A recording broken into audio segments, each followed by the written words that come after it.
Hello, so my name is Ruth Moyse, and today I'm going to be talking about the use of life charts to help rewrite the narrative of autistic girls absent from mainstream secondary schools. So my doctoral research was concerned with trying to understand why a growing number of autistic adolescent girls were stopping attending their mainstream secondary schools.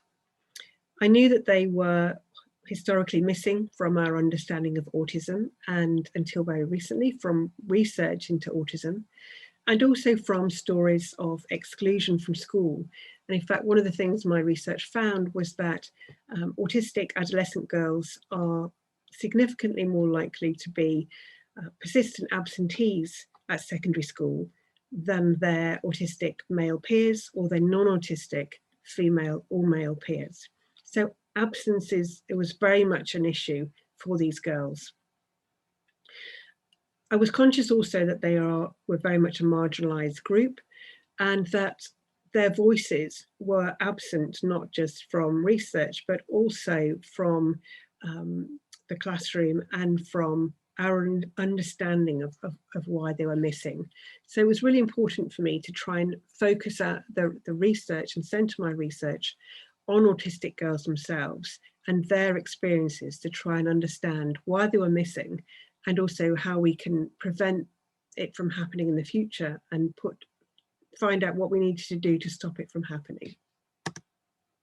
So the first thing I did was gather together an autistic advisory group, and they advised me on a range of different aspects of the research, from the sorts of methods I could use to the tools I could use, to giving me input into the information sheets and how I chose to interview them. So, for example, thinking about how to put participants at ease, offering them a choice of locations, offering them a choice of being interviewed in person or via a text messaging service or via email. Also doing things like checking methods with me and trialing and being involved in pilot studies with me, so that we could talk together about whether they were working, whether they were comfortable, whether they made sense, whether they actually made communication possible and easy for them to, did it enable them, did it help these girls to actually communicate in a way that possibly would make things easier for them if they were talking about or wanted to communicate about things that were potentially quite traumatic. So I chose to use a participatory framework.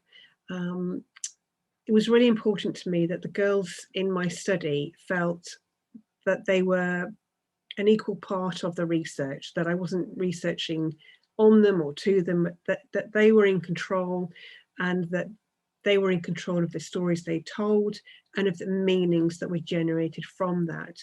I was very conscious that our understanding a lot of the time is built on assumptions, and I was very clear that that was something I wanted to avoid at all times if I could. So my idea was that this participatory framework would help us to challenge the dominant view about why these girls were missing from school, and was very conscious about trying to address the balance of power between them as teenage girls who were not in education and myself as an adult researcher. So that all formed part of trying to decide what sort of methods to use within my research. I was hoping also that the actual research process would be transformative for them in a way if they were coming from a past or a background that was negative, or negative experiences of school, that being involved in this research and building towards generating meaning and building recommendations for the future might actually have a positive transformative effect. So the two different methods I chose to use in this narrative approach were personal constructs of the ideal school and also life histories. So the personal construct of the ideal school was actually adapted from a version that was already in existence, and the reference for that is actually included in the slides at the end. And this gives you an example from a girl called Sally. That's her pseudonym, not her real name, as are all of them in this presentation. And the process here was simply to have 9 different themes and to ask each of the girls to give me some responses to each of these 9 themes.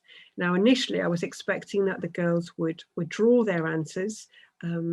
However, none of them chose to draw. I had 10 participants in my study, and not a single one of them wanted to draw their responses. The other options that I gave them were for them to write themselves or for me to scribe for them, and they all chose that, with often then they would go back and amend my writing if I hadn't got them quite correct. So you can see Sally here, right at the bottom, she's changed that from only a few people to not too many. So there were 9 different themes, and once they'd given me all of their answers, first of all to the sort of school they did not want to go to, and then to the sort of school they did want to go to, I then asked them to rank their responses for the ideal school, to give me some understanding of what was most important to them. So it provides some sort of levels of importance. And as you can see here from Sally's responses, for her, student well-being was the most important thing for her in her ideal school. She wanted genuine friends, and she also wanted adults to be have a sense of justice, to be fair and not prejudiced against her. And in fact, well-being and a sense of fairness is something that came across through all of the girls' responses. And the next 2 interviews, so the first interview was the personal construct, and the next 2 interviews were based around charting their own personal life experiences based on their experiences of school. And I should point out at this point that only 8 of the 10 continued to do these last 2 interviews. 2 of them only did the personal construct exercise. And the way that the charting of the life experiences worked was I provided them with a template, such as the one you see in front of you, at the end of the first interview. And I asked them to take it home and complete it by adding onto the chart experiences of all of their significant events and experiences of school, marking on positive experiences above the orange line, above the horizontal line, and negative experiences of school below that line, working chronologically from left to right. And the higher up above the line, the more positive the experience, and the lower down below that orange line, the more negative the experience. They then completed this at home, sent the charts back to me, and I built a question bank based on their individual life charts. These questions were then sent back to the girls for their review before the second interview. And this gave them the opportunity to make sure they were happy with everything I was going to ask about, but also to start processing their answers and how they might want to respond to those questions before they actually met me, to give them some thinking time. So this example is from Robin, again, not her real name. And you can see that her experiences are both positive and negative. And one of the surprising things for me was that pretty much all of the girls had charts that looked similar to this. There were lots of positive events and lots of negative events as well. So far more positive events than I was expecting. And they cover all sorts of different experiences.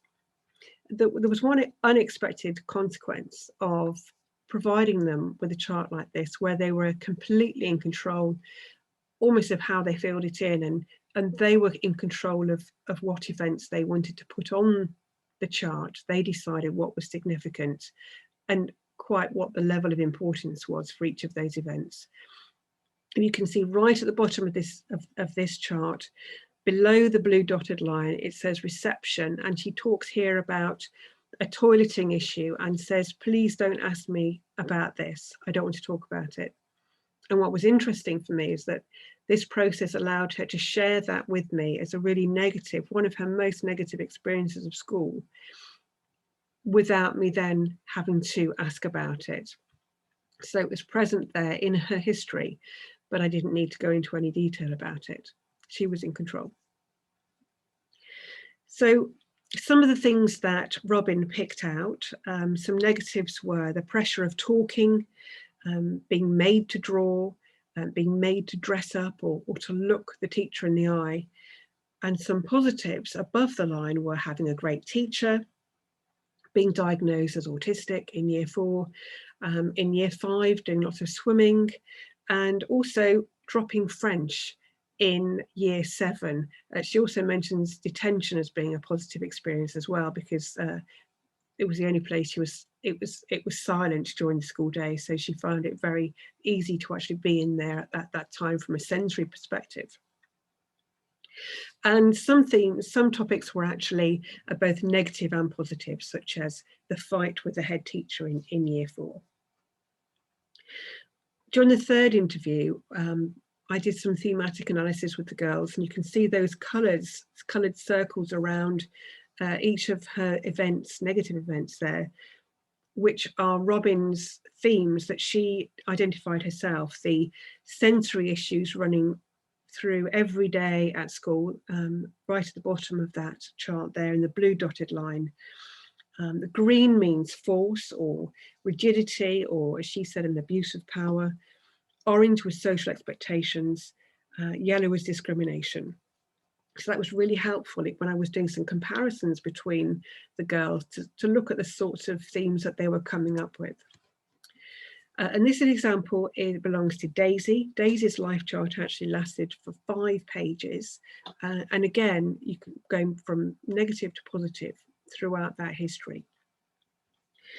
And again, in the third interview, once the girls had done their thematic analysis, and again, you can see that Daisy has done the same thing with her colour coding there, I asked them to pick 3 positive events and 2 negative events, and 3 negative events from their life charts. And we used those 3 positives and 3 negatives for them to actually think about, okay, so what made that event so positive? What did this school do that was really helpful? And in terms of the negative events, why was that negative? What could the school have done differently? And we use those to build recommendations for schools moving forwards. So one of Daisy's positive events was starting music lessons. And she said that she fell in love with music, and it became a way for her to cope and to escape from reality. She was given the same opportunities as other children by having these music lessons, and she was made to feel like she was good at something for the first time. And what's interesting to me is that by looking at the positives as well as the negatives, that positive event there and what that meant to her is really insightful and can give us some really good guidance into how we should support our autistic young people, certainly support her moving forwards. One of her negative events was the bullying, and I think what she said to me about that was it made her feel sad and scared to go to school. And what she had wished the school would do would be to address the issues, to actually take action and listen to her concerns and to deal with them appropriately, rather than just asking her to be more resilient. As she said to me, how can I be resilient when I'm being beaten up, you know? So the recommendations that came out of the research are, again, in the girls' words there. These are 5 of their top tips. And I think the key thing for me was that when the girls felt in control and listened to, they were able to talk about their experiences, explain why they were no longer in school, and also provide explanations for their concerns and suggest simple solutions and recommendations for the future. So for me, the most important thing is about considering visual ways and how that can work to support autistic young people to actually share their stories in a way that they feel in control of and that is meaningful to them. Thank you.